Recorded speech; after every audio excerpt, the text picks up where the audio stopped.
On this episode, Jason C. from the Mash and Drum drops by and joins Dude and Brett to taste some highly anticipated 2023 limited time offerings. We work our way through Michter's Toasted Rye Barrel Strength, Russell's Single Rickhouse from Camp Nelson F., and the Four Roses Small Batch Limited Edition. Find out how we rank them on this episode of The Bourbon Hunters. But before we get started, do you want to support our podcast? Do you like bourbon gear? Visit our website at www.bourbonhunters.com to buy some of our custom bourbon gear and help support the podcast. Thank you for taking time out of your day to join us on our hunt for great bourbon. Reward yourself and sit back, grab a pour, kick up your feet, and enjoy.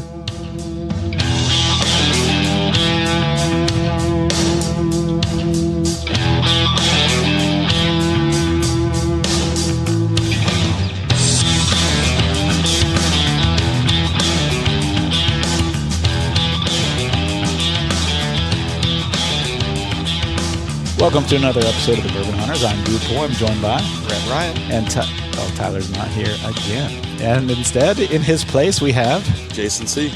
All right. So, I call it Bourbon Hunters 2.0. It's an upgrade. New and improved. It's an upgrade. Yeah. Back and better than ever. And we're back. All right. All right. So we've just got a hodgepodge of goodies today that Jason has graced us with. Do we ever?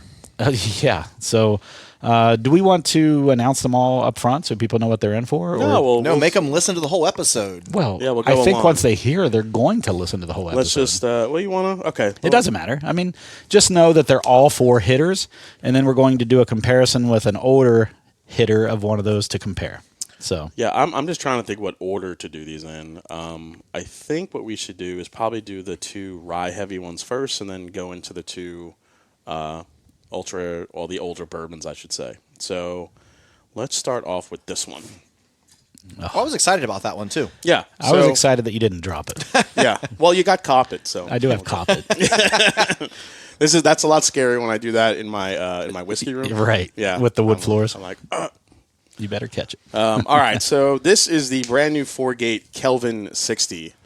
Now Four-Gate they're an NDP. They source pretty much all their whiskeys, but they're known for doing a lot of stuff. They have a lot of, in their releases, Kelvin Cooperage, Kelvin collaboration. They work with Kelvin Cooperage a lot to do all these crazy things with different barrels. I'm going to interrupt you for two things real quick. Yep. Just for the audience, NDP, non-distilling producer. So they're not distilling anything. Right, so they're sourcing barrels. Yep. However, that was one thing. Second thing is, holy shit, does that look dark? That does look really dark. Isn't it crazy dark? Is that like a dark rum in there? Or? No, this is it's double oaked. This is a Kentucky straight bourbon whiskey finished in new charred cask. So it's a double oaked 8-year-old bourbon. Now, the reason why I wanted to bring this is because you could pretty much go and find most double oaked bourbons anywhere. However, the bourbon that they use in this that they double oaked, it rhymes with Schmore Moses. You can't really find anywhere. So that's what makes this bottle so unique. So there's a comedian that you just emulated there. He's dead now. I think it's, I can't remember his name. I'll come up with it here shortly while you're pouring. There you go. But he had a skit that he was like, I can't tell you what the name of the airline, but it was an American airline. or we'd say, I can't tell you the airline, but it rhymed with Wantinental. And then there was a Fred, I said the joke, but there was a Red Lobster skit that he did about lobsters. And, he's like, when you go to a steakhouse, there's no cow tank. But he was talking about, he said Fred Robster is what he said. It rhymes with Fred Robster. I do that a lot on my channel when I'm talking about sourced mash bills. Yeah. Like from Bardstown Bourbon Company. How does this compare to everyone? I think I'm pretty even. Oh, you're good. You. Now pour as much as you want. I got another bottle of that coming. So. Oh, well then, jeez, yeah. Enjoy. Well, pace yourself. We got some more I know, stuff. That's why I was like, do I want a tad more? Do I not want a tad more? I this am is a currently very unemployed. I don't have to get up first thing in the morning tomorrow. Schmore Moses is one of my favorites. So. It is one of all of our favorites. I would say that we're very big fans. We're all of, big Schmore Moses. Schmore Moses. This nose. Isn't that crazy? You've had this previously, I'm assuming? Yeah, I've had this a couple times. I had it for the first time. We went to Bourbon on the Banks a couple weekends ago, which was a lot of fun. Got to try that there for the first time. So they had it there, or you? They had it there, and Four-Gate was kind enough to send me a bottle to do a review on. But I'd also bought one before. I knew they were going to send me a bottle review, which kind of sucks. But I got a backup, and I'll probably give that away. I'll probably do it. I'll probably add it to my fundraiser at the end of the year because it's a really unique bottle. It's the only issue with Foregate that a lot of people don't like that it's a $200 bottle. Well, what's interesting to me is I've heard you mention, and you even brought it up today when you were talking about this bottle, but always wanting to taste a Four Roses double barrel or double oaked or Schmormoses, double oaked or whatever. So this is interesting. So this will be cool. Yeah, it's a way for you to to try it. A what if type of thing if they were to ever do something like that. Because I do this little segment on my YouTube channel every Wednesday night called bottle like whiskeys I wish existed. Yeah. Oh yeah. And one of them was the Elijah Craig Barrel Proof Rye. The other one was the Woodford Reserve Double Oaked, but at cask strength. Oh, that would be good. And the other one was I did the Four Roses Single Barrel, but I called it the Dark Rose, and it was a double oaked Four Roses, and I'm like, we're never gonna see it, and then here it is. So the other one's a Michter's. What was it? American whiskey cask strength. Yeah, oh, but yeah. we requested that directly to Dan. That could possibly happen. That could happen. That could be in the works right now. Like, hey, guys, why have we not done this? Yeah. They might be saying that right now in a room behind closed doors. They might be discussing it. So on the nose, it does come off very schmorschmozy. Mm-hmm. It does, but it's also got a very good sweetness underlying, I think. Yeah. I get some fruit in here. I don't know if you get any Yeah. Now, obviously, we don't know we don't know what recipe it was or anything. We just know it's 8 years old. Did you say hair? Hair. Oh. Yes, like, hair. It smells like burnt hair. I was like, what? No. It doesn't smell like. I might get your beard out of there. Yeah, there's like a pear or like an apple. Candy apple. Yeah, I was gonna say like a green delicious apple. I know that's oddly specific. Yeah, there's definitely like a crisp, like light fruit, but I'm getting something like super sweet also, just kind of underlying everything. I'm getting a lot of that apple still. Yeah, that extra oak, man, really it's nice. All right, I'm going to dive into this, and then I want you to talk a little bit about Bourbon on the Banks. I've never been. Yeah. I was talking about possibly going this year, and then of course I got riffed, and so I just kind of haven't really been doing much of anything as far as that type of stuff is concerned. Yeah, this is an interesting nose. It's almost like evolving on my nose as I smell. Yeah, more it does. of it. It does open up. It definitely evolves in the glass, and from sip to sip, you start picking up some different things too. Which, if you guys listen to me, I love. Yeah. I love when something tastes like what we primed with tonight. Yeah, you don't get that. I mean, you get a good taste, but it just it fell flat with each drink. Where this does not fall flat with each drink, right? that spice just holds. Holy cow! Yeah, just like more flavors start to present themselves. I just love the what this does with the combination of the beginning bourbon and then what that double oaked. Are you getting like a leather, tobacco, oaky, and which makes sense with a double oak type of thing? But sure. It really has a unique finish to me, but it's very tobacco heavy to me. It's not a bad thing. It's like the when I go back to chewing the nose, tobacco type of thing. I can get some of that like age. For me, this isn't specific of tobacco or leather. It's just kind of a generic like oak age. Mm-hmm. I'm definitely getting oak for sure. Yeah, but there's like there's like a Swedish, not Swedish with a D, but sweet with two E's and a T. Swedish-ish. Sweet-ish. Tobacco-y kind of oak finish to me that just lingers in the back of my throat. And I don't know if that's something you guys are getting, but... Do you know how long this was in the second barrel? Is that like anything that was shared? They normally don't finish for very long because that's just the way Foregate does stuff. They don't really want to allow that second maturation to overtake the base bourbon. Yeah. However, with this one, I do think they did mention that it was finished for, I think, one of their longer finishes. So that could be... I would guess it was knowing a little them, longer. it was anywhere between 6 to 8 months. Okay. Damn, there's a... really strong, and it's good. A really strong finish for me, and once it hits the back of my tongue and starts to go down the throat, there's a long finish for me too. There's a nice bloom of like, again, tobacco-y, oak and sweet kind of. what's that? Excuse me. What's that cookie with the what is it, like a star anise like seed in it?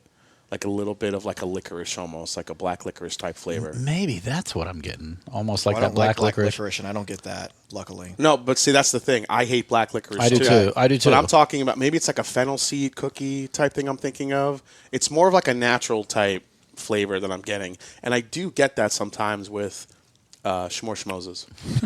This has a great tongue coat, too, for me. Oh, like, for It's sure. like the back of my tongue. It just coats and it lasts. Are we not supposed to say Four Roses, or are we just having It's a good just time fun, saying man. that? It's just fun to say I mean, that. it is more fun to say Schmore Moses or Schmore Schmozes, whatever. Whatever, just change it. Yeah, every time. Just Yeah, make but it something different. I get that rye spice, especially Yeah. from being Four Roses. You get like that tingly spice that it has. I mean, I would like venture a guess maybe this could be a K type. Like an OESK or an OSK or a BSK. Yeah, 'Cause it's that's got what I was that- going to ask if it's you got knew that- what the I don't know. the but recipe that's was. what I was guessing when I was trying it because it has such a rich spiciness to it. Get out your kit and we'll go through all of them. That was a fun episode, by the way. I really enjoyed I listened doing to that. That was pretty cool. Did that one come off okay? I actually tried to do a little bit of you on that one with some history and some No, yeah, you telling about the recipes and yeah. stuff like that. I also just listened to the Buffalo Trace lineup one, which was hilarious right in the beginning. Well, that's a repeat episode. We did that one in 2020, I think. Oh, okay. I think it January was- 2021. Because I was on vacation, I was out of the country, and Oh, We so you couldn't, like- so you we couldn't record, so re-released it? I did. Yeah. Oh, okay. And it's Got already it. it's already almost the same amount of hits as the first time we released it. how was our Japanese whiskey episode doing? Over 2,000 downloads in like 2 days. Wow, dude. That's know why why. I texted you. I was like, "Did you mention our show?" Because it just blew up, and it was like in 2 days we were over 2,000. I do mention your show like quite a bit on the live streams when I do it. Yeah, I watch your reviews. I don't watch the live streams unless I'm just free, which it just hasn't been the case lately. I know, you'd think I'd have more time. I like this one a lot. I do Yeah, too. this is really The good. finish really on this good. is so good. It's so good. The tongue coating, it's a long finish. This is great. Yeah, I mean, honestly, minus the price tag, if you can swing the price tag, this is definitely. I always say Foregate doesn't have a. Now they released a bottle called Triple Oak along with this one, which was a bourbon that was aged. Then they threw it in a new charred oak cask, and then they threw it in a toasted cask. Oh God, So, that sounds amazing. Triple Oak. I mean, they could be overkill, but Yeah, but it's actually not amazing. It's Oh, it's see, I was gonna okay. say it could be overkill. Yeah, And if you actually, if I would have brought that bottle, see, you guys, as soon as you saw this bottle, you saw how dark it was. The Triple Oak you would think would be Even darker, as dark or yeah. even darker, and it's actually a lot lighter than that, which is weird. Well, maybe it's younger, and maybe they didn't second oak as long. Yeah, the I char. don't know, but it just, I'm like, yeah, see, this one isn't worth it to me. However, this bottle, this Kelvin 60, I think is just really good. It's just, Foregate, I always say the Kelvin collabs are always worth it if you like finished bourbons, because Foregate does these like rum combo, like rum and sherry, or like sherry and brandy. They do all these different like random combinations in the finishes, and they always just work amazingly well. This is probably the first bottle I've come by in a long time that's not a Kelvin collab bottle that I think is actually worth it. So, But it is a Kelvin release, right? well, it says Kelvin 60, but it's not deemed the Kelvin collaboration. Meaning they probably just used Kelvin Cooperage barrel. Yeah, they use Kelvin Cooperage. Okay. Yeah. And 60 is, I believe it's their 60th release. That's where the 60 comes from. All right. Yep.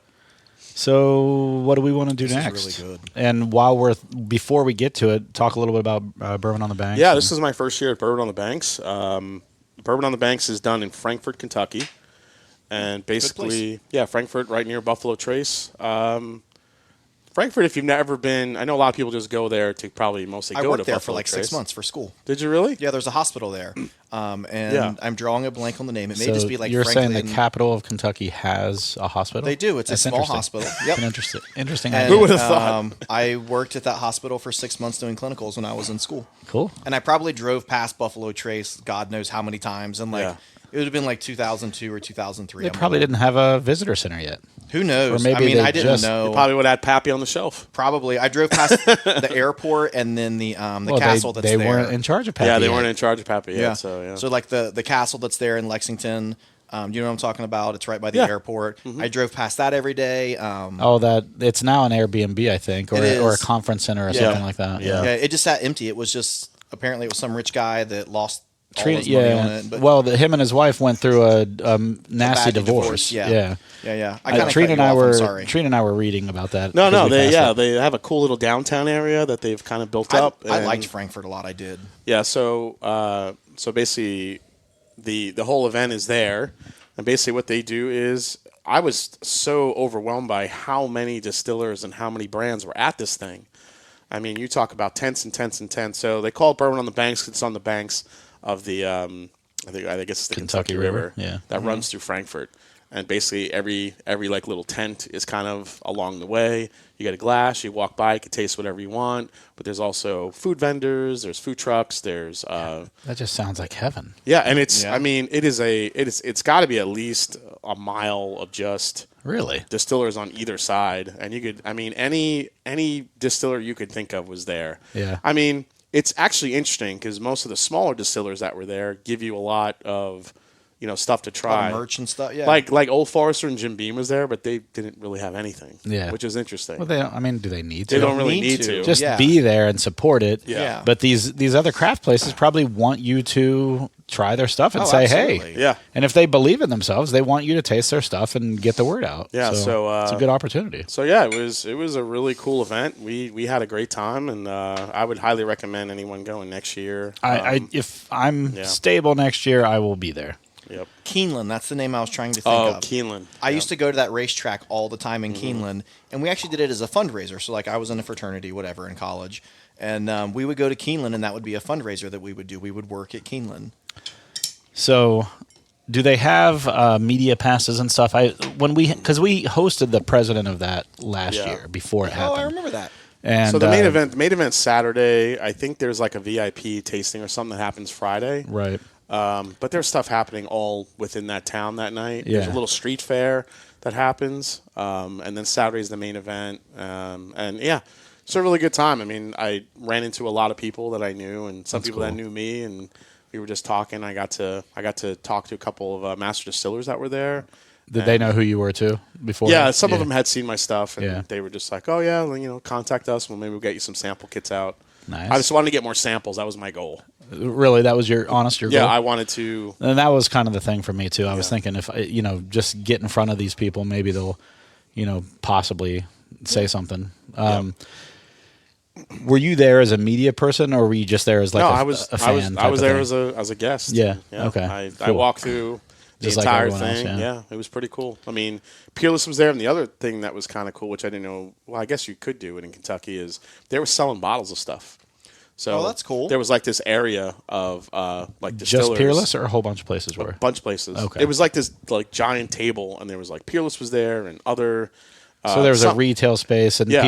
some of the people there brought their own stuff to sell. Yeah, but then some of the vendors just had bottles behind them. Like Bardstown Bourbon Company was selling their new Disco 11 there. Yeah. If you got there early enough, you grab one. So that's where I got mine. Oh, it is. That's a great I saw idea, that you like- did that review. Yeah. Yeah. Do some samples, and then like, hey, we've got a limited supply if you want to buy a bottle Exactly. right now. Yeah. That's a great So, way. yeah, No, it it's is. smart. It's smart. So Did they do any exclusive like single barrels for Bourbon on the Banks? Yes. Yeah. Yeah. Okay. See, that's what I would be excited about. Oh yeah, and stuff that's like that. again smaller distilleries. That's a great idea. Here's a sample. We have bottles behind that you can't get anywhere else, only here.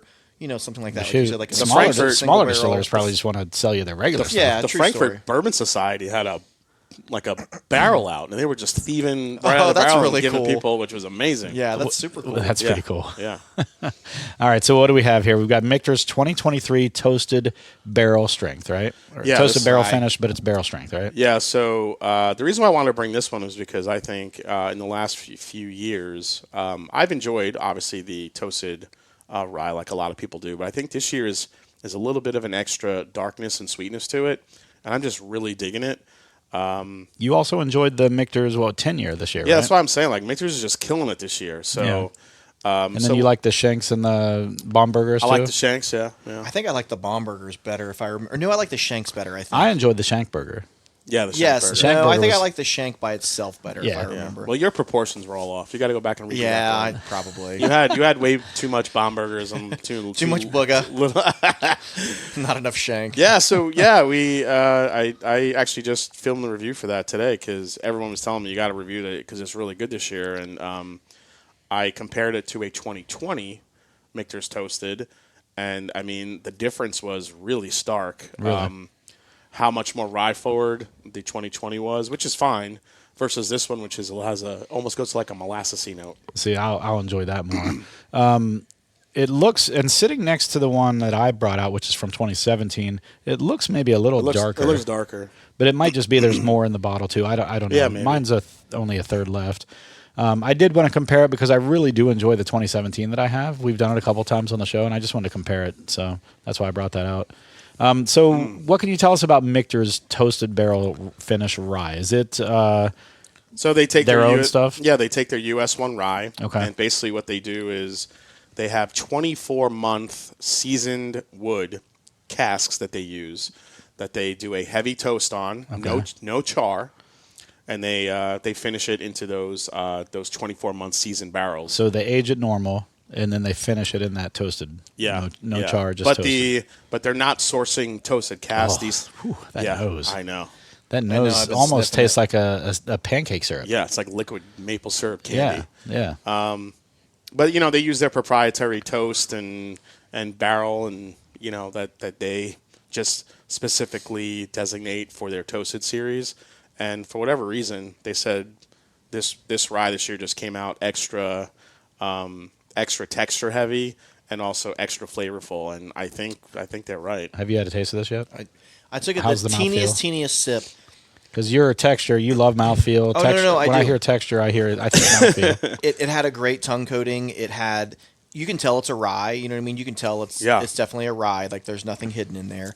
I feel like some of these you can almost be convinced it's not a rye because like the toast toast it is almost so comes out strong. so strong. For sure. Same thing with like an Angel's Envy finished right. Like that. That doesn't That taste- tastes like actual pancakes. It does, with syrup. yeah. Yeah, it does. But it's does. good. I mean, Yeah. but it's it may be a great. And people talk about Angel's Envy being that introduction to rye. bourbon, to rye, to everything. And I don't disagree with that. And I know some people still like love it. It's delicious. That one is. Yeah, I mean it is, but I think once your palate expands and once your palate matures a little bit, it's a little on the desserty side, like Yeah, a little too sweet, a little too heavy. I mean, it's great. A little goes a long way for me with that. Yeah, It's yeah, a yeah. good way to put Yeah, it for me. right. Yeah. I'm It's getting good. a citrus note on this. I don't know if you picked that up, but there's like a Well, a lime or a citrus note That or would something definitely in be there. that would definitely be from the rye. Yeah, Well, I mean, generally when I've done that, it's I've coming always through quite a bit for me. put the lime in the coconut. And then you shake it all up. I do, Okay. No, you mix it all around. Oh, is that what it is? Damn it. Yeah. but I shake it all up because I run with scissors. I do things different than everyone else. Oh man, this is a great nose. It's just This is very well balanced in all the different flavors. There's So, not hey, one listen. that overpowers one more than another. Did you see the Pursuit United interview about the most annoying word in No, whiskey? I did not. Oh, what is it? Well, there were a few different ones. There was tater. There was a few different Balanced things. one of them. But no, smooth was said Oh, like yeah. 7 or 8 times. And I'm like, balanced is just the new smooth. I mean, that's just Kind the of, pretentious yeah. way to say smooth. It really. I guess. Well, When I say balanced, I mean that one flavor doesn't overpower the others. Listen, I'm not saying. I don't agree with any of that stuff. One of them said neck pour, and I'm just like, come up with a different word then, because that's an actual thing. Yeah. Whether you agree with it or not, it's an actual thing. yeah, neck pour. It's not like you're getting the liquid from the neck. But you could, like- But that's a term that everyone understands Yeah. now because it's become I like synonymous with mouth experience instead of mouth feel. mouth experience. This has a great mouth experience. Yes, it does. This does have a good mouth experience. That- Trina, you want to come get some mouth experience? She's got plenty of mouth experience, just so you know. This is Oh, man, I a love good rye. This is very good. You know, we've had episodes on this. Dude's not a rye guy. We've had, but I love. You me take a s- sip of this one. Yeah, As I go, See, like it just has like an extra layer of darkness to it. I'm I feel a like. Michter's fan Yeah. on their ryes. I love their ryes. I still get that little smoky toasted marshmallow note in it, but it's really wrapped up more. I think it's more towards like maple syrup, but like you said, I do like the balance of it because you get the rye spice, you get all the sweet, but the sweet that it has, I feel like is a darker sweet than we've seen in the past. That's the best way I can articulate it. I'm getting the marshmallow more now. Yeah. Now that it takes a bit. Yes, it does. It takes a bit. Because at first I wasn't getting that like toasted profile. Go ahead. And this just may be what rye tastes like, but I always get like a little bit of a dill. Always. And for me, how strong that dill is how much I don't like rye. If it's strong, I don't like it. If it's a hint, I can generally enjoy it. You could deal. Because I love dill pickles, but I don't like dill in my whiskey. But if it's subtle, like this is a very, very, very, very subtle dill in the So underneath. you're saying it's not a big deal? It's not a big deal. So, I can't even. God, could I have lofted that up a little easier? That was a softball. A softball. But no, this is a very, very subtle dill, and I'm fine with that. I love Michters, and I don't know if it's because they use a lower entry proof. Something different about the way they do their rye. Same thing I feel like Middle West spirits. I've gotten some dill heavy Middle West spirits before. I'm still getting that citrus, like a little bit of lime. I mean, you guys got to remember. You guys remember when that released? The Foregate that was the lemon lime one? The U.S. The Michter's Toasted 2014 was the first year. Was the first year, which, as you guys know, started a whole trend in a new category of whiskey. Yeah. Everybody was doing it after that. Well, and I've got a 2017 here, so that's only 3 years into it, and it still hadn't picked up 100% by then. Exactly. So that was still kind of a new, and I want to taste that immediately next. Yeah, you should. Just so we can compare. I'm probably going to rinse and use the same glass so I can save those other two glasses. Yeah, we can do for that. the other things in there. Yeah, because the other one we're going to try next. I need some fresh glasses for that. Yeah. There's a water beside you on the right. I brought down for you. There's a water beside you on the right. Oh, I haven't downloaded that song yet. I don't know what song it just came out last week. It just came out last week. I don't expect you to have Water it already. on the Right. It's called Water on the Right. So I'm looking at your Halloween decor here as I finish this and rinse. Oh, yeah. By the way, Jason, you haven't seen it yet. Have you been here on a Halloween season? It vomits Halloween. I love it. Trina vomits Halloween. I love the Halloween decor. So imagine The Exorcist. When the head spins around and the vomit comes out, that's Trina, but with Halloween decorations. I'm here for it. You know, my neighborhood is a pretty diverse neighborhood, and they don't really do Halloween. Yeah. So when I go to a neighborhood and I see people embracing all the Halloween, I kind of dig it. Like I love Halloween. My girlfriend Kim, she lives in a neighborhood where they are crazy about Halloween. Yeah. I like to hand out candy for Halloween. I think that's really fun. That's kind of creepy that you said it like that. Well, yeah, because I really like handing out candy from my truck. He had a weird from my van. From my van. It has a mattress in the back and everything. Free in case they get tired. Candy. Listen, both. Trick or treating is tiring. They might need to take a break in the. Yeah. Oh, guys, can we plan a Halloween candy bourbon pairing episode? Oh, yes. God. Yes. I'm not going to say. I'm not going to say that it went from 6 to 9, but it's about 8:30.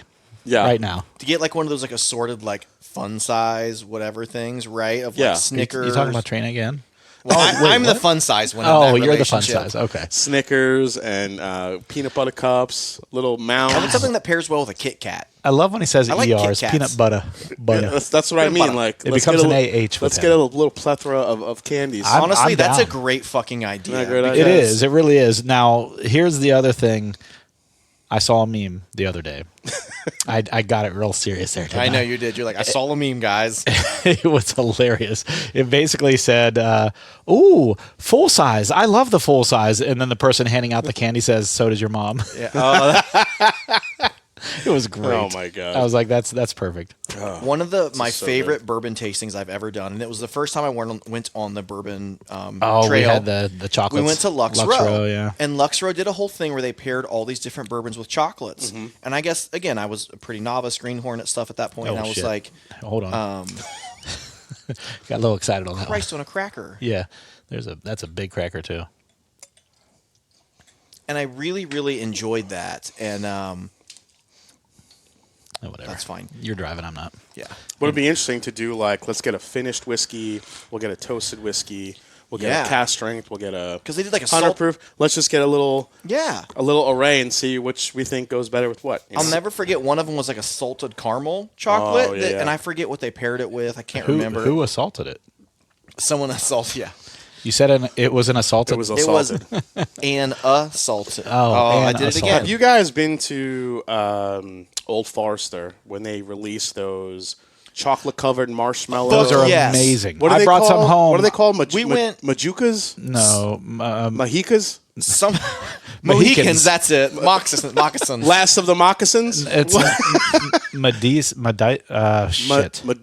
When we got that 117 I'll find series, out real quick. I'll find out. because we did a pick there with Bourbon Enthusiasts. Yes. Yeah. The guy that went with us bought us all some. Yeah. Yes. I have a bag at Holy home still shit. that I like. Those were so good. That might be the greatest chocolate confectionery thing that goes with whiskey. I forgot about those. You're I'm so not glad wrong. that you mentioned that because those are so I'll bring the fucking bag good. when we do the Halloween episode. I'll bring that bag. Oh, you have those? Yeah, those I are have a so bag good. of them, yeah. Dude, we could do that with like a like the 1915 where you blend the 1910 and the 1920. Dude, you're a genius. I have a label that I can print out for the 1915. Yeah, and make a 1915. I'm at full 12 right now, guys. Full 12. When he said 1915, I was like, holy crap. That's such a great idea. It's on. Yeah. It's on. It's on like the Donkey Kong.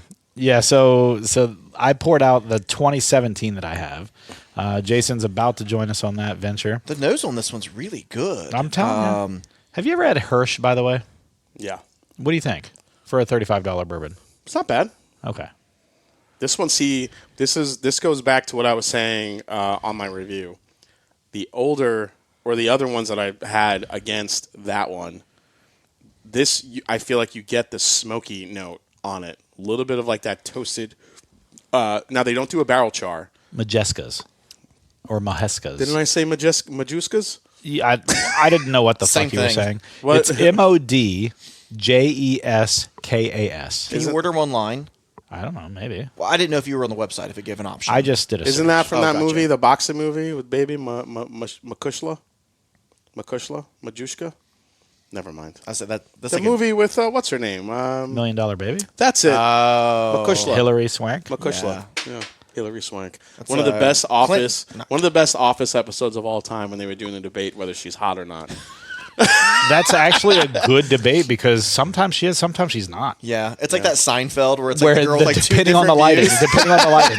If it's good lighting, she's attractive, and in the bad lighting, she was ugly as sin. Yeah. And I think that was two separate actresses, right? Like, oh yeah, I think so. It had to be, or they just didn't put makeup on. Yeah, that's a Clint Eastwood movie though, right? If I remember that $1 Million Baby. I think so. That's the boxing he directed. movie. Yeah. This one has a stronger like maple syrupy pancake nose than the 2023 that we just had. Oh man, it could have been something I had, but I'll say just that nose only. The one you brought has a better mouth experience. Mouth experience. What a good phrase. Hashtag mouth experience. You should trademark that now. Yeah, I should do that. Put it on your intro to all your videos. My Master Drum logo just got registered. Oh no shit, Did that's it? cool. Yeah, after like a year, dude. It takes forever. I just got my T-shirt not too long ago, by the way. Thank you. Oh, you did? Good. Yes, thank you. Listen, my Unicorn Nation apparel or Unicorn Nation trademark, it only took like maybe a month or two. Really? Yeah. Why? Because nobody likes unicorns? No, everyone does. Unicorns are oddly popular right now. It's weird. It's weird. So I had a Unicorn Nation flag at an event, and someone gave me $100 to buy the flag. I'm like, okay. It cost me $20. You can have it. Yeah. I'll make a new one. I'll just buy $5 $80 profit, yeah. or $4 I feel like this has more spice than the 2020. I agree with that. Than the 2023. The mouthfeel on the 2023 is better. Is better. And I do think it's a little bit of a darker profile than this. It could just be this. I mean, this has been open a while. It's oxidized a little bit, yeah. It's oxidized. It wasn't a neck pour. Yeah, it wasn't. You're just going to use all the annoying words. Yeah, but it's definitely smooth. This is smoother. It's definitely smooth. It's smoother in the mouthfeel. Can we rephrase a neck pour to like hymen pour or something like that? Post hymen crackage. Yeah, there we go. Post it's hymen like the breakage. initial pour is like the hymen pour. Can we just call it the Adam's apple pour? The hymen pour. I like that. The hymen pour. The hymen pour. Well, this was a hymen pour. Yeah. Let's do it. Tyler's going to be like, "What's a hymen?" He's never experienced it. Yeah, that's amazing. Let's do it. A Hyman He's like pour. HIMAN. HI. Trying to Google it. So let's do that from now on. He's gonna have some weird Google history. What's a hymen? His wife's gonna get on the computer after him. Like, what are you? Why are you trying to look up young girls? Oh shit! Oh, and I get that fennel like cookie on the back end of this one too, but it's brighter. Oh, cookie. Mm-hmm. Like a sweet. No, I think we settled on Hyman, not cookie. Oh, a cookie pour. Cookie pour. It's the cookie. Oh shit! There is. So have you? There is something like a desserty though, yeah. like a cookie, but not like an overly sweet cookie. Like if you imagine a chocolate chip cookie without chocolate chips in it. It's like a savory cookie. Yeah. This is good. This actually is really good. It's good. It's different. It's different than the 2023. Yeah. Not like crazy different, but like little subtle things like thinner. I mean, let's be honest. They're all pretty damn good. Oh fuck yeah! I was just. I'm not going to turn away this. Yeah, when I did the review, I was just surprised at how much darker that one. That one seemed coming, off of like the older ones. Yeah. But I really enjoy the 2023. I think I would probably lean towards the 2023 a little bit. But again, this 2017 is good too. I agree. This one again has great balance. I just feel like the balance isn't as dark as the 2023, and it may have started off that way. Like you said, it's been oxidizing for a few years. This seems about. Yeah. It hasn't actually. I've only probably had it open for about. But again, I love the spice of the 2017. It's really nice. Good. It's good. I just rhymed. Spice. I love the spice. It's really nice. All right, man. I will say I get almost no dill on this one though. Agree. I don't get any dill on it. That's true. Which might be why I've enjoyed it so much in the past.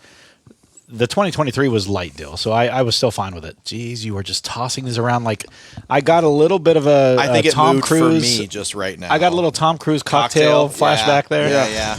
If it would have spun one time in the air, I would have gone fully. Now this 12. This is the bottle that I've been waiting to try all night long.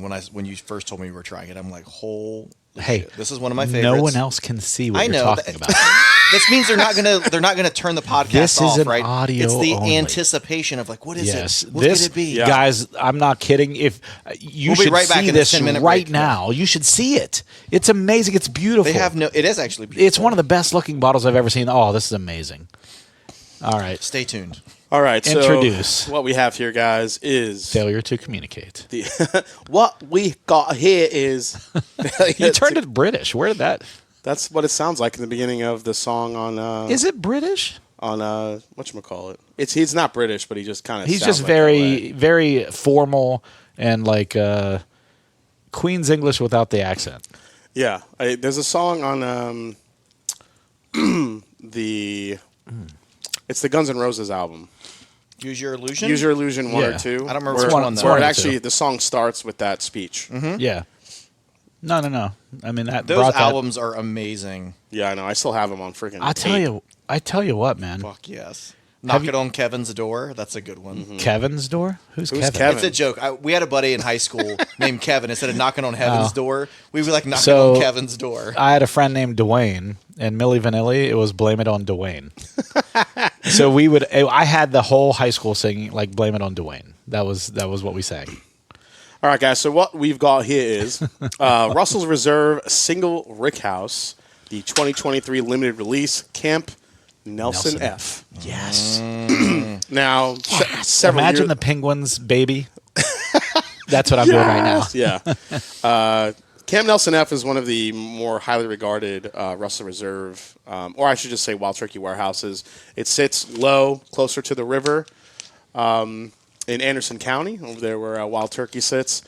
And they feel that the airflow coming off the river there is what kind of gives the Camp Nelson Rickhouses the kind of those funkier flavors that's a little bit off profile, a little bit off traditional to what people are used to with Wild Turkey. Kind of like the Tornado Survivor. Yeah. No roof. Yeah, except actually true, not a made up story. Is that a made up story? Really? No, it's a real story, but I don't think it did anything to the bourbon. Oh. It was a nice little whatever. Anyway, marketing ploy. Yeah, of course. Fair So this is supposedly 10 to 15-year-old barrels. Okay. From Camp Nelson F, blended together to create this bourbon. Now, this is a $300 retail bottle. Wow. Which is, it's pricey. They did Camp Nelson C last year. Right, I remember that. And that's a Rickhouse that has been decommissioned. They couldn't save it. There was just too much decay. Too much. So if you got the Single Rickhouse last year, Camp Nelson C, that's probably going to be the last thing that ever comes out of C. I mean, most likely. But this, in my opinion, is wildly just better. Just better than last year's. For context, what was the age of this? 10 to 15. What is a normal Russell's release generally span? It could get 9 to 11 if you're lucky. Okay, so we've got a little extra age on this. A little extra age on these. Right. But, again, really the selling point here is the Camp Nelson F. Because people went crazy for these barrels. Yeah. I mean, I know any Camp Nelsons I've always heard people get excited about. Those are always ones that I'm always Camp Nelson to D, grab. I remember Camp Nelson D was a good one. When I and then what did we get? Camp Nelson E? We got E. Yeah. Yeah. And that was freaking phenomenal. Yeah, so So you have a second bottle of this at home, right? So I can do an extra hefty... I don't have a second bottle. Extra hefty pour of this one? Nope. So built in the 1940s, the Camp Nelson Rickhouse F sits lower than its peers on the Camp Nelson grounds, overlooking the Kentucky River. For this reason, the Rickhouse has long been a favorite in the distillery's private barrel selection program. These are center-cut Rickhouse floors 4 and 5 of the 7-story building. Oh, that's good. I like center cut. I like middle of the Rickhouse. That's always a good place for me. 117.6 proof here, and again, only 3. It's a $300 bottle. And right? The smell of this. Fucking fuck. Here Jason comes again, bringing me bottles that I'm never going to get, so that I can just sit there and be like, cherry explosion yeah, for anyone else? But you could drink it. I know, but I don't. I wish I could contribute to something for you. Tyler, I wish I had a bottle that I could contribute to try. I've got a Japanese Nika whiskey, which I could buy in Ohio, dude. Not this one. Oh, not this. What was different about it? It's a barrel strength. Different size. It was like 500 milliliters, which is illegal in the U.S. I was wondering if you guys liked it because it's peaty. There's peated whiskey in it.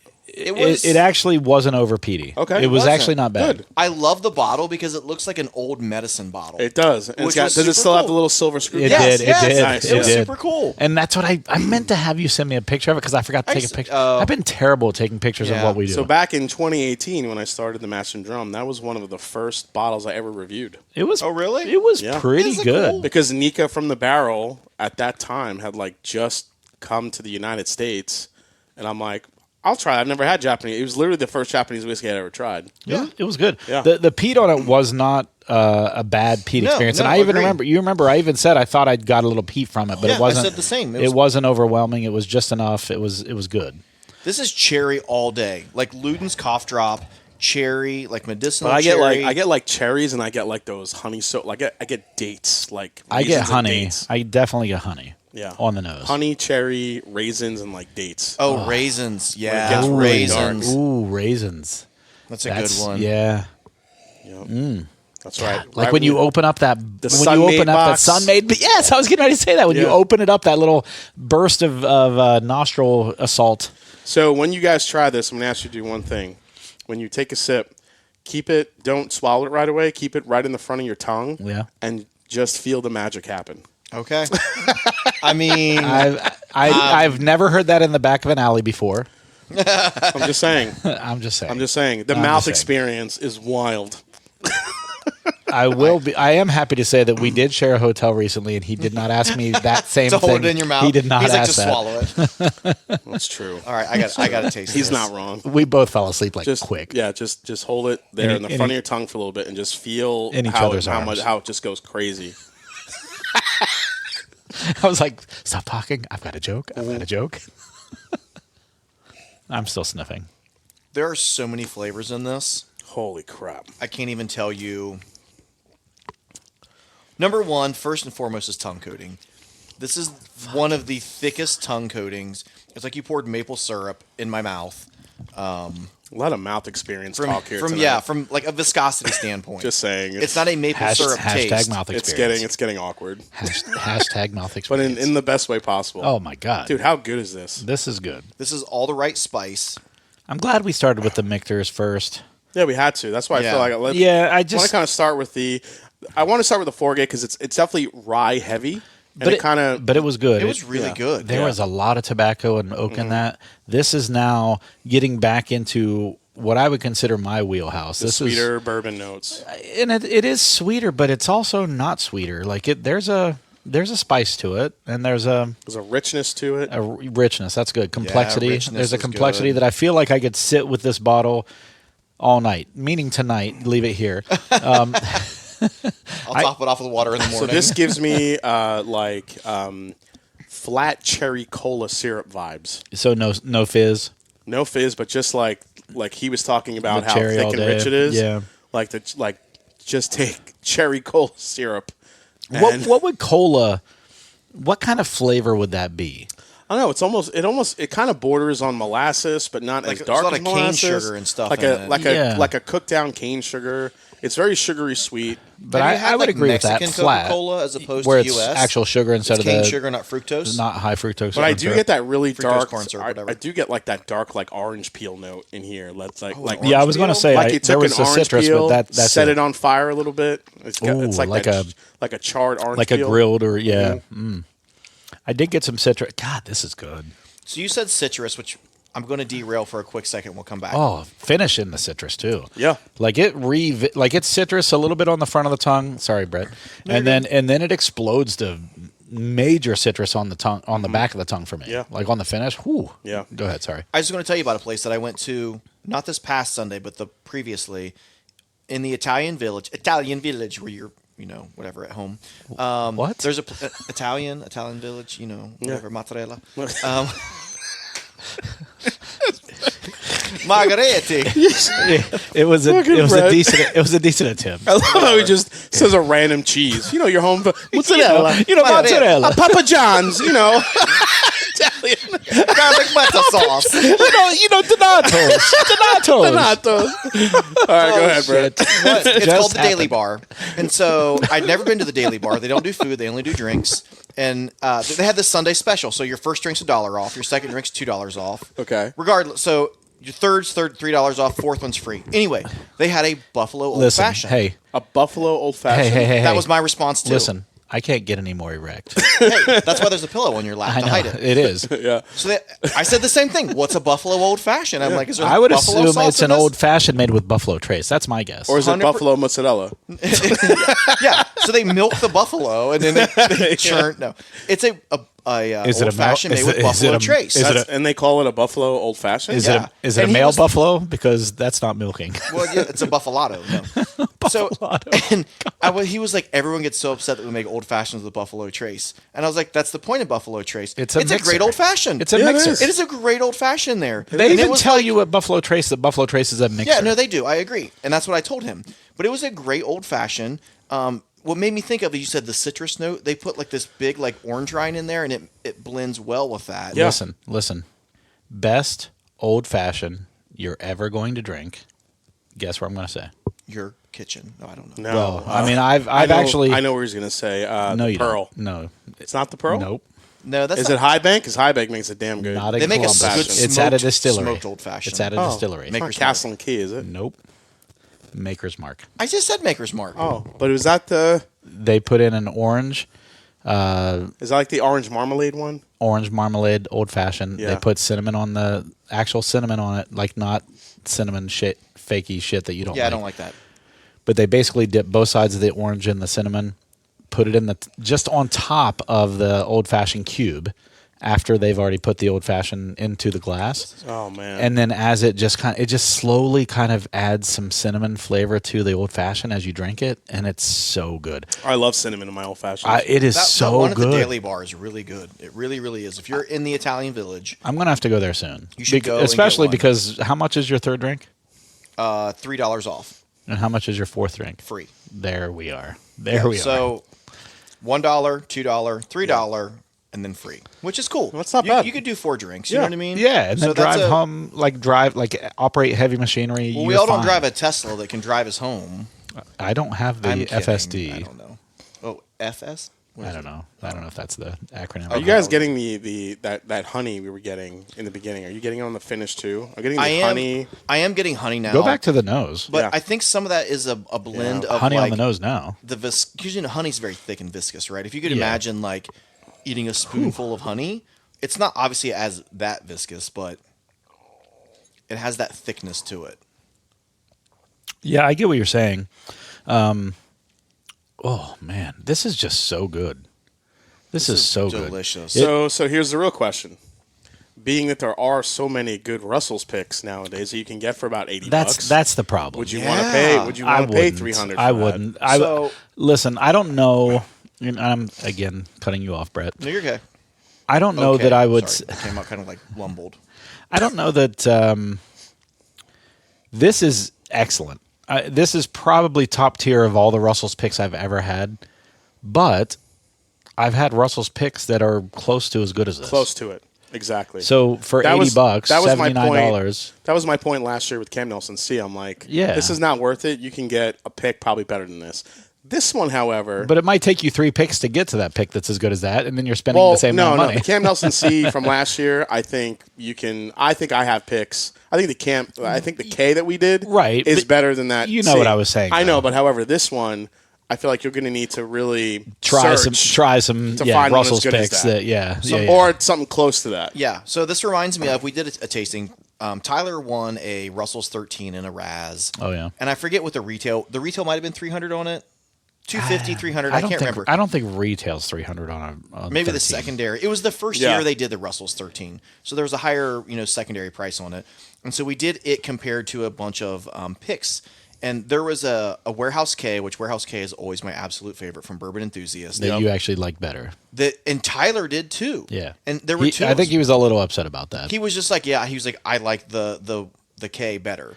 And so it goes back to what you're saying is that there's a lot of these Russell's Reserve single barrels that are as good. I hate to say if not better, but you could say like as good. These are batches from a Single Rickhouse, right? But at the same time, it's not that much different than you find a good honey barrel. Oh man, that one I had Wild that Turkey. One. It's going to become a Russell's pick. Yeah, there's not a lot left in it, and I hate to drink it. But I know. I think I'm the same way. I'm not really sure where they go from here with this one because if there was going to be a Single Rickhouse, I was going to shell out the money for. It was going to be Camp Nelson F. Yeah.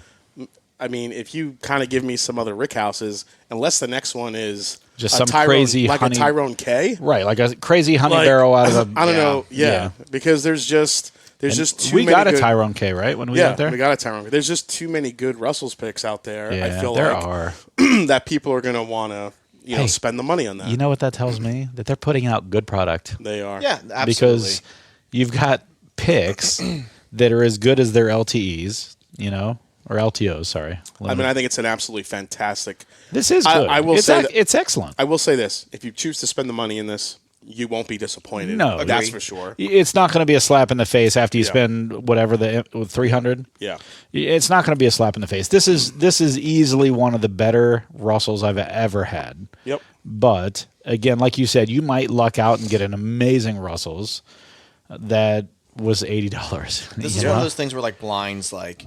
You know what I mean? Like, tell the truth. If you put this in a blind with some other Russells, like some Ks, where would it fall in that lineup? That's interesting. We're tasting this after Michter's and 4-Gate. Right. So I have 60 something Russell's picks. That's all. That's on. Right. I'm like that's Step all. Up your acquired. Game. Step up your game. I know. I have to do better. Be better, Jason. I only have one Camp Nelson F left because.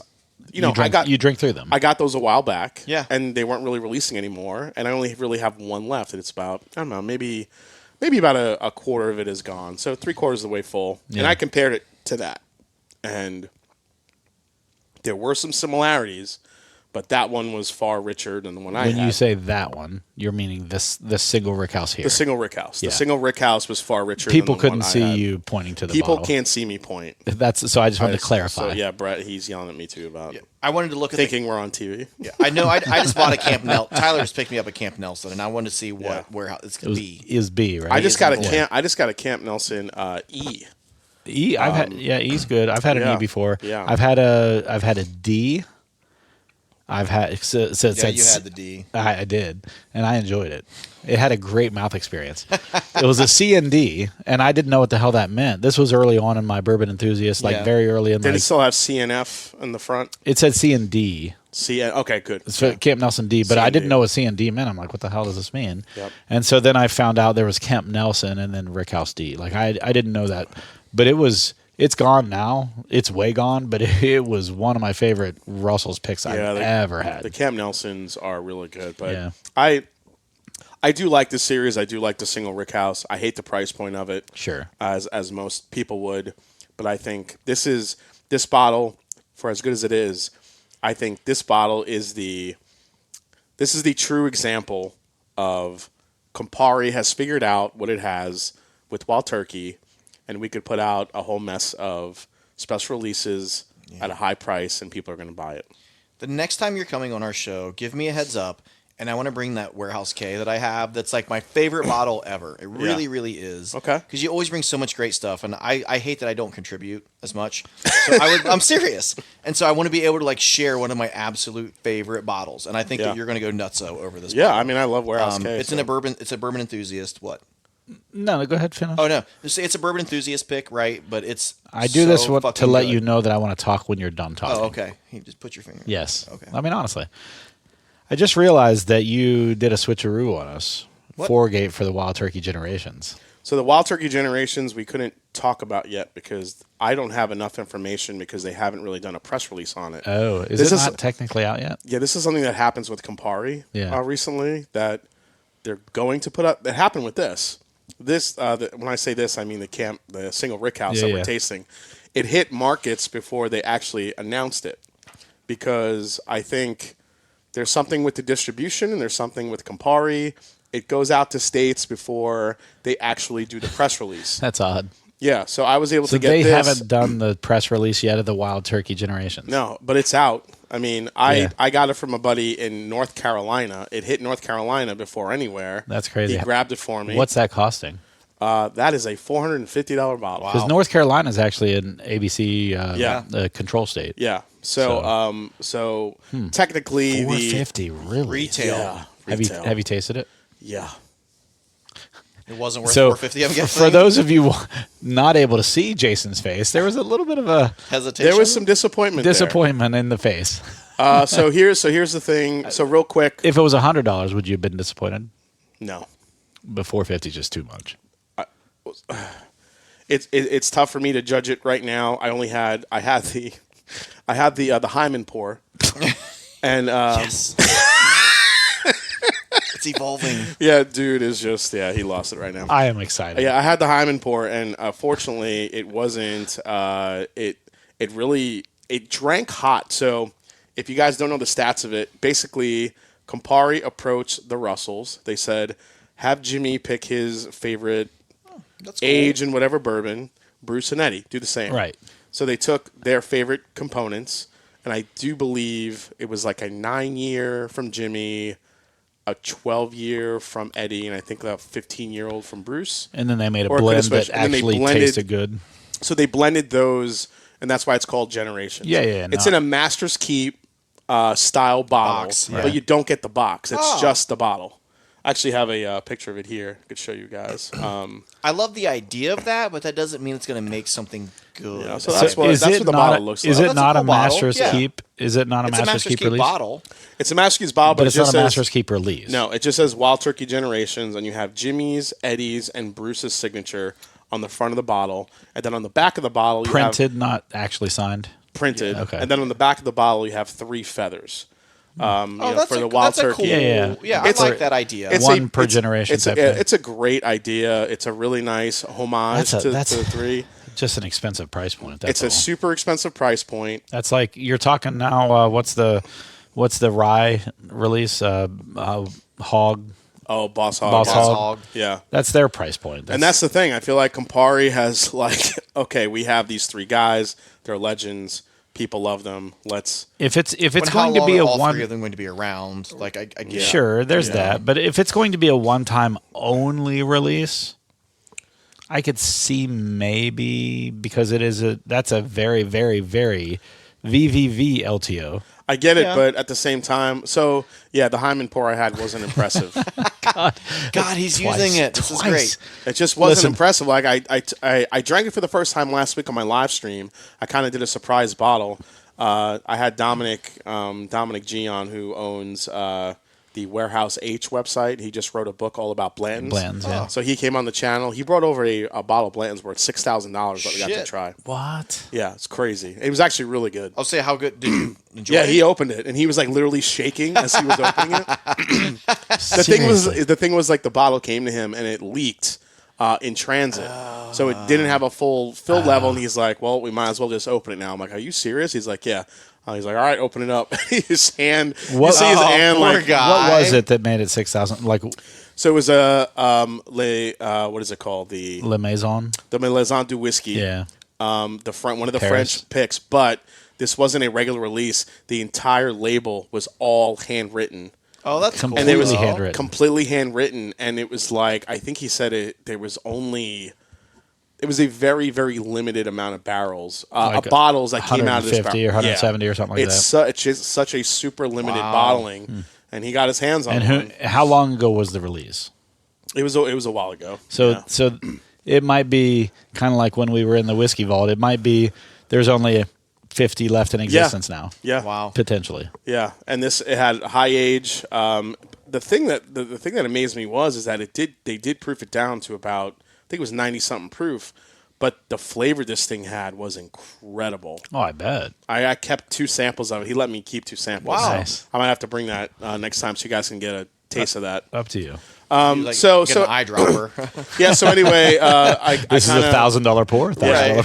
So I took out the Wild Turkey Generations. I let Dominic kind of get a taste of it because he was kind enough to open that bottle. I'm like, all right, let's taste this thing, and I'm nosing it. And I'm like, so it's 120 something proof, if I remember correctly. All those ages are in it, and it drank hot, and it just didn't have. It didn't have like the viscosity. Proof? Yeah, it didn't have the viscosity and like the flavor punch that this does. But then it seems high for Wild Turkey. That's why I say that. Yeah, and then I'm talking to David Jennings from Rarebird. He's like, he's trying to like defend it a little bit. He's like, you should put that in a blind against the Camp Nelson Rickhouse, Russell's 13. You might be surprised at the results. I'm like, I don't know if I see that Generations getting that much better. It's going to take those 2 out. So I think we're gonna do that. Do that, yeah. I mean, I'm willing to come and be on that episode if you need me to. I'm actually trying to get Bruce on for it, so it'd be cool. That's cool. I mean, Bruce. I've met Bruce. Yeah, we go back. You guys go way back now, way back. Yeah, just I really want to bring this because I mean, obviously, I know you guys love Russells. Oh God, we do. No, I appreciate that so much. This is so good. That's why I want to share that one Russells that I love so much with you because I know how much you like Russells as well. Yeah, I'm all 60 picks can't be wrong. All right, so we have set the stage for what I'm probably tied for most excited. The Russells was probably... I was more excited for the Russells, I won't lie. I'm equally as excited for what's next. Equally excited for what's next. Well, I would definitely get a fresh glass, have a little water, because this is a completely different experience than what we just had. Everybody listening, we are about to try the Four Roses limited edition LE barrel strength small batch 135th anniversary. It's a mouthful. So this is from 2023, and it is a combination of 3 different mash bills. 3 different recipes. OBSV, OESV, and OESK. Yep. So those are the 3 mash bills that are included in this. And I did some research. When you told me you were bringing this, I did some research. I was like, he's not one-upping me on this one. Do you remember the ages? So it's... Don't look at your notes. No. I know. Cheating motherfucker. I know there was up to 25 years. I think the youngest was 12? Yep. Yes. 12, 14, 16, and 25 years old. Wow. Of those various recipes. Yes. Now, the only recipe that had the high rye mash bill is the OBSV. The OBSV. Okay. Which was, I think that's the 16 or the 14. But oh, really? Yeah. Oh, that's kind of exciting. Yeah. So this is the first time I've ever had the LE Four Roses. No, you've had it at his house. You had one at my house, Yeah. but that was in the midst of having a lot of other stuff. Okay. Yeah. I was probably drunk and me still having COVID tongue. I still had COVID tongue. I must have, yeah. So you weren't going to get the Did same I drive flavors that time? separately. Yes. Let's edit that out. All right, so here are the proportions. 5% of the OBSV is the 25-year-old one. Yeah. All right, so that's the 35% rye mash bill. OBSV is the 25-year-old. Is the 25-year-old. 5%. And it's 5% of the blend. No, it's still significant. 20% of the blend is OESV. That's the 16-year-old. Also 20% rye mash bill. The 35% of the blend is in OESV as well. Okay. But that's the 12-year-old bourbon. And then 40% of the blend is OESK, which is 14 years old. Now, OESK is the baking spice That's the spicy recipe. one. Yeah. Now, for context, which one is in the Shelfer 100 proof single barrels? That's OESV. OESV. Yeah. Okay. Which is the low rye mash bill. There you go. There you go, buddy. I'm so fucking pumped for this, man. I know. I have a good grip. I promise I won't drop this. Well, you're all right. All right. I'm holding on to a bathroom break that I've been waiting for like 20 minutes, and it's going to wait a little bit longer. I know. I have one, too. That was perfect. I don't want too much. All right. I do want too much. Well, I already reviewed it, so you guys can, you can pour. No, I want a small. I love. So just to break this down a little bit, the Four Roses limited edition 135 anniversary is the bottle's beautiful. It's the normal bottle shape that they do for their limited edition. They did roses. I love the. They did redesign it a bit, but I was going to say it's got the new redesigned Four Roses stuff to it, but it's also got the neck. Label, the neck tag that says 135 with the Four Roses on it. It says 135 anniversary, established 1888. Right? Am I reading that right? Do I need to read? Yeah. this? So it's 130, but that is the 16th release of the LE. Yeah. Yeah. And then on the front, there's like a stamp of the 135 Four Roses limited edition. This is a great looking bottle. The embossing, I love. Yes, don't you love those roses that are embossed? And if you look at the back of the bottle, each bottle is hand numbered, I should say. Oh, I didn't pay attention. Oh, wow. Yeah. So I mean, everything you're doing is just preventing me from pouring out my glass. So the nose on this. God, you're missing out on the nose. Wow. Oh, did you do that on purpose? No, I did not. I've got a Four Roses Mine's a Glencairn. Generic Glencairn. There's not even shit on mine. There was, and it just fucking. Yeah, dude just went full Hyman. I did. Now this is close to a Hyman pour. It's close to a Hyman pour, but we're past the shoulder, so that's good. I reviewed that bottle today. You went hefty, and it was a. No, I did. You went heftier than I went. And that was only the third pour I had taken in the review. So you guys are getting this is pour 4, 5, and 6. Okay, all right. This is like 4, 5, 6, 7. Yeah, just so you got know. a little 6.5 over there. I did. Yeah. I got to the bulb. You're all good, man. Of the you're in the bulb. That's why I want to share something great with you. You always share so much good shit. He does. He always brings over stuff. Like I wasn't even expecting him to bring anything today. He goes, "Why don't I just bring over some goodies?" I'm like, twist my arm. Yeah, like honestly, I was like replying with one hand on text and the other behind my back. I'm like, yeah, sure, all right, yeah, whatever. What are you bringing? I can't even decide what's in the. You know, I hope this is where it's going to get in the feels. We're going to get in the feels here. Yeah, you say it every time. I don't need to hear it. I'm just saying. I understand. You're welcome to just come here and just hang out. You don't have to bring anything. But I love sharing this stuff with and you I guys. Appreciate it. It's not about the whiskey, man. It's the people you share with. Damn straight. Because I just like promoted your show. I'm just saying. I don't get the chance to share it enough at my place. So when I come here, it's like, oh, I'm bringing this. I actually like look around my house like, what can I bring him that's going to blow him away? Excited. I do. I feel like you get excited. And I have this box. I'm like, I'm going to stuff it with such good stuff. So when you came, you rang the doorbell. Yeah. And I looked on my ring and I saw you holding this box. I'm like, fucking Jason. I was like, here he is with this box. Yeah. Here he is. Yeah. All right, let's nose this. I know you started nosing it already, but let's nose it officially. This is so complex. There's so much going on. And I get like some honey immediately. There's so many sweet things in this. There's so many like confection, sugar, sweet. Confection. That's a good word for this. I I always get these 4 Roses LEs always give me a great punch of like raspberry, strawberry, like dark fruit flavors. But this one, because I think it's got like that 25-year-old whiskey in it, there's also like that sweet tobacco leather type thing going on in the back end too. So it does make an appearance on the back end. That's good to know. I feel like when I take a drink and then I go back to the nose, I might get some of those age statements. Have you had a drink yet? I have not. Okay. No. Yeah, you can just kind of live in the nose for a bit. Yeah, you do. Yeah. The schnoz is living in the nose. Just like the surface area of the schnoz. There's so much like confection, sugar, sweet. I definitely get honey. There's a sweetness, you get honey. Honey all night. I feel. You do. You say you have all night. Well, maybe that's just on my nose. Why did right you now. look up? There was a fly. Oh, okay. There was a little fly. I was going to grab it and it just flew away. I get this mix of like cinnamon glaze, like pears on the nose on this too. So it's like cinnamon, pear, honey. I think it's very baking spice. I do get the cinnamon, maybe some clove. I get a little clove and a little nutmeg too. I said clove right before you. You did. I'll give you that. Damn it. You did. Fuck. Yeah.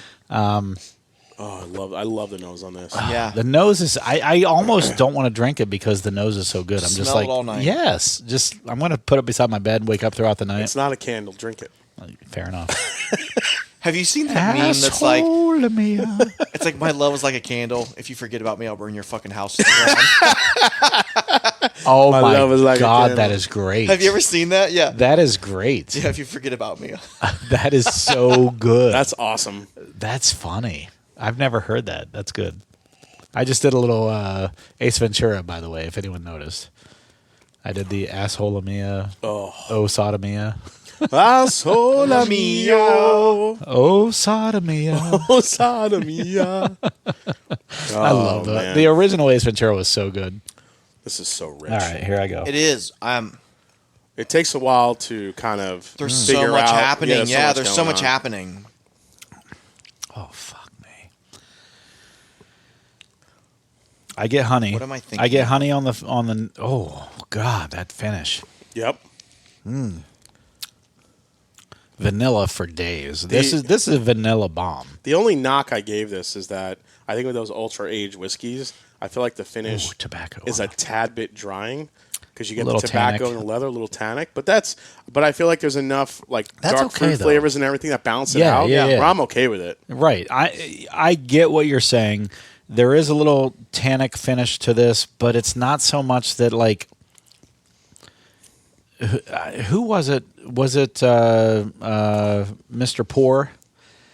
Dwayne. That talked about drying versus moisturizing or whatever, like on the finish. Mm-hmm. This isn't so tannic that I get that drying feeling. Yeah, this gives me 3 stages in the mouth experience. Damn, the mouth experience. Front of the palate. This is what I get. I get just what Dude said. Vanilla bomb, caramel toffee. Ooh. As soon as it hits mid palate, it hits like this raspberry, cherry, like burst of fruit flavor. Maybe a little bit of pear and apple there mixed in as well. Juicy fruit. And then it gets into maybe a hint of citrus as well. But then on the back end, it just goes right into again those ultra aged whiskey flavors where you get the oak. You get the sweet tobacco, a little bit of leather, and again all those baking spices come back on the back end. Like I get this real heavy like cinnamon roll type thing on the very end, which is just delicious. Ooh, cinnamon roll, interesting. So what are you getting, Brad? How are you breaking this down, man? I'm not going to be as specific as you, but there's something. So we talk about like salted caramel, right? And that's a very contrasty flavor. And I'm picking up lots of contrasty flavors in this. Oh, yeah, where like you get something sweet and salty and then something type of thing. contrasts it. Yeah. And I can't pick out the specifics of it, but it's very, very contrasty. I know what you're going for. Does that make sense? Yeah, no, that does. Absolutely. I know what you're it's saying. so good in that way because, again, you know, if you've never had salted caramel, you're like, salt and caramel, what? Right. But the contrast is so good. Or like when they put the sea salt or whatever they put on sometimes on top of the chocolate chip cookie. That's why I think whiskey sours are You so know, good like- because those flavors are so contrasty. But that's what I right. mean when I was talking about those stages of flavors. You can get those. That's what I mean. Like there's just so much going on, Yeah. and Yeah. depending on your palate, where those hit. like you said, you can get it's so all this different contrasty contrast all over the place. Yes. Yeah. What were you say, dude? I was going to segue us like 180 degrees in the other direction.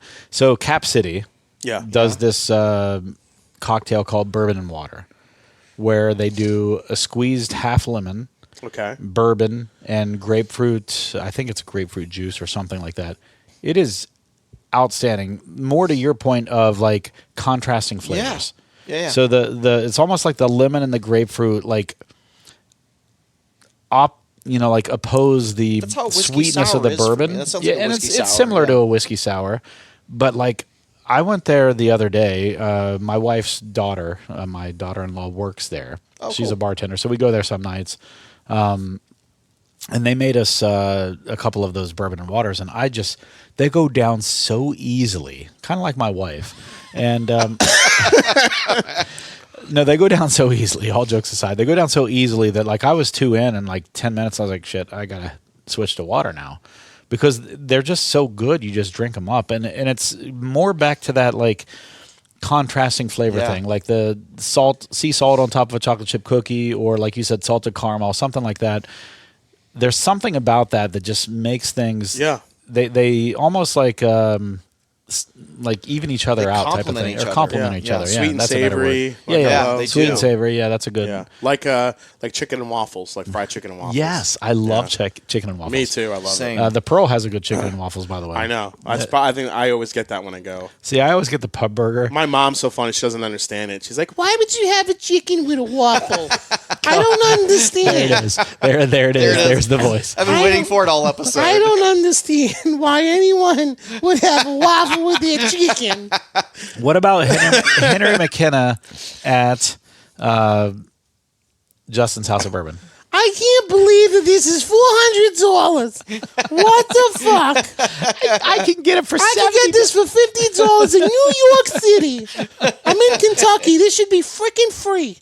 Oh, that's fantastic. Yeah. Oh, it's all I live for. Yeah, it's all I live for. Mother. God, this is so good. This is another one. His mother was a mother. His mother was a mother. Mother was a mother. This is so good. This is another one I could sit with all night long. I think this is one of those bourbons that you pour it, you share it with friends like we're doing here, and you just enjoy it. You break it down. I think this isn't one of those bourbons, and I think when somebody, like, if there was a reviewer out there, this is not me, but there's a reviewer out there that tells you this is what you're going to taste. It's not what you're going to taste. This is one of those bourbons where there is so much going on that depending on your palate, everyone's going to taste something different, and you're just going to be able to sit back and enjoy it. I would agree with that. And I feel like you could bounce off all these. It's like, oh, yeah, you're getting that. Suggestion is going to play a part on this one for sure. Because there's so much going on. It's just such a sit back, just shoot the shit, enjoy bourbon. So, what he just described, what does that remind you of? You caught me off guard. No, come on. You're the one who always tells this story about the movie you watched. Oh, neat. Yeah. In what part? Freddie. Neat. When Freddie talks about Freddie. When he talks about his dad, and it's such like an emotional thing. See, when he said that, I immediately thought of you telling that story. It is, and I do love that part of the story that I think they were gifted a 25 Pappy or something like that, and so he pours everyone one drink, and then he puts it up on the shelf, and his dad's like, "Whoa, what are you doing when you're with friends and family? That's the time to bring it out and to share." And he said he learned more about his dad that night than he ever and his knew. Brother, if I remember correctly. Yeah. And it wasn't so long after that he passed. His dad passed. Yes. Yeah. And I'm like, what a great story, right? Because none of us are getting out of this alive, right? I work in healthcare. We say that all the time. None of us are getting out of here alive. Don't take life seriously. Yeah. Again, seriously. And so you should share these things with friends, with family, whatever. Don't, because tomorrow's never promised. So, no, it isn't. And you know what's interesting for me, and dovetailing off of what you just said there, I really haven't bought that much bourbon recently because I did the math on what's in my closet. You have a bigger collection, but you have a huge collection. For sure, he definitely does. He has to. It's part of his job. But True.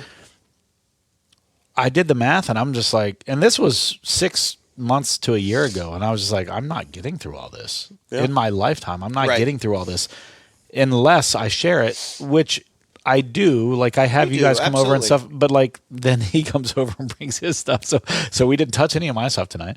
But like, but no, like it's just that's exactly my favorite times with bourbon have always been this setting. Oh, absolutely. Yeah. You know, like I'll drink bourbon pretty much every night. Not every night, but pretty much every night. Sitting upstairs with my wife, we'll watch a show. It's if you've listened to the podcast, it's my reminder to slow down and just relax for the rest of the evening. You know, because I drink it slowly. I don't sit there and chug bourbon. I don't shoot it. Yeah. You know, I drink it. I sip it for the evening. And so it's my reminder just to slow down at the end of a quick and crazy day. I've been very lucky to not only share bourbons with you guys, but with just so many great people across the bourbon universe. But my favorite times, it's like you have these times where you're in like a bottle share and you're talking to different people, but sometimes people but my favorite times ever is when there's someone I don't know at all. I'm meeting them for the first time. Stage 4 clinger. Yeah, basically. and it's someone that like would be completely outside the scope of like what my life is. Yeah. And I mean, maybe it's a different color, a different creed, a different religion, but different country over the bourbon. And we just sit there and we have a common drink connection, yeah. And we everything learn, else melts away. And you learn about each other back and forth and in that moment, that person or that group becomes so fascinating. And I think people forget about that, sometimes. Think what I just heard is that bourbon is the denominator of life. It is. This is my idea for world peace. It reminds me of the Seinfeld. Get the world leaders together in a room with bourbon. Yes, it's like the black and white cookie the world from Seinfeld, leaders, right? Just get the United States leaders in a room with bourbon, drink up and solve the problems. So just the U.S. politicians. We'll start there. And once they're on the same page, then we invite the world leaders. Then we invite the world leaders. We'll bring in some Pappy. We'll bring in some Four Roses. Stitzel Weller Pappy. The good stuff. Good stuff. Do you remember the Seinfeld, the black and white cookie? This is the black and white cookie episode. I don't. You remember the black and white cookie? Yeah. I've seen every episode, but I don't remember that. So there's like somewhere where they have these great cookies, and like it's a cookie with like icing, and one half is black and one half is white. Yeah. And he talks about like breaking down barriers. Like it's the black and white cookie, Elaine. The black and white cookie is the bridge to all world peace. Maybe I haven't seen that episode. Oh, you got to watch the black and white cookie. It's all right, I'll have to find it because I don't think I remember that episode. Was Seinfeld not one of the most brilliant TV shows of all time? It definitely was. The way they had like 4 like stories going on at the same time, and then they'd tie them all back together by the end. It's so great. Like, and then you don't realize until the episodes when George is trying to pitch his show about nothing to NBC that it's about nothing. And then you realize they're pitching the show they're in. Then you realize the show is kind of about nothing. Yeah. It's just about weird circumstances that happen. Daily I mean, the show was about nothing, and it was, and then they were pitching inside of the show. It was like Inception. It is an Inception. It's Inception when they get to that point. So a few sips in, when you guys thinking about this, is this your favorite of the night? What do you think? It's tough, man. Don't lie. No. I know you don't want to cheat on Russell's. I'm not. He doesn't want to cheat on Russell's. I think because it's 2 different animals, to be honest. It is. I said something earlier where this is so contrasty, right? Yeah. And that's for me what I think makes the Four Roses. Roses. Schmore-schmozes. The schmore-schmozes edge over the schmussel schmurmerv.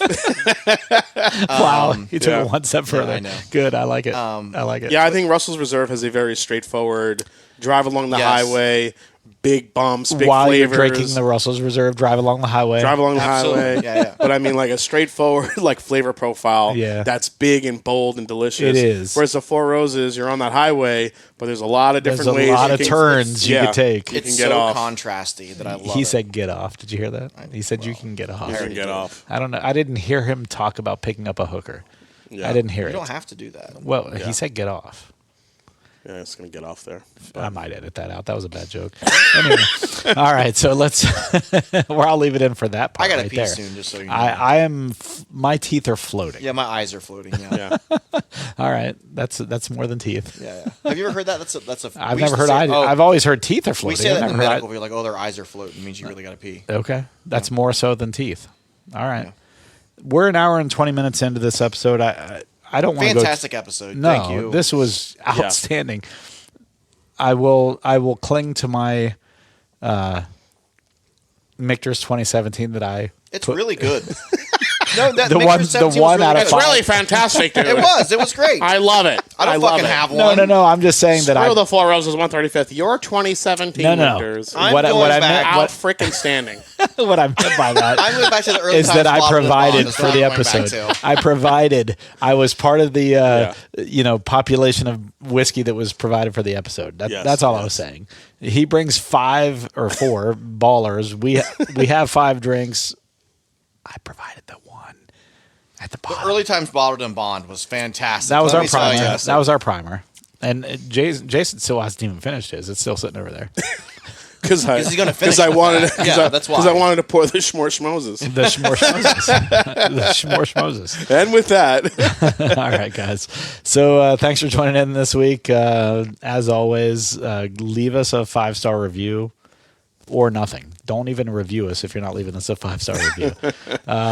Check out Jason on the Mash and Drum. Awesome video content. Pretty soon, in the next few weeks, we'll have an OKC Whiskey Vault interview that's pretty cool. Yep. It was a really, really fun experience. We talked about that last week or maybe the week before on the podcast. But thanks for joining in, guys. As always, check us out next week when we talk about who knows what, because we haven't figured it out yet. So jump in next week, guys. Thanks. Cheers.